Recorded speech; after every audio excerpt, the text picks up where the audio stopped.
हिंदी मुहावरा हाथ पाँव फूलना।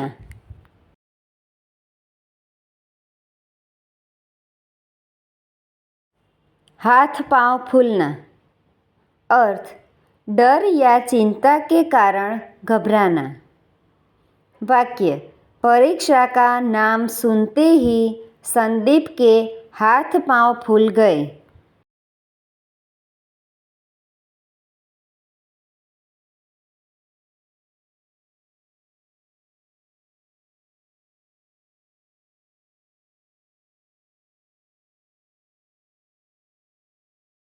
Thank you friends. Please like, share and subscribe.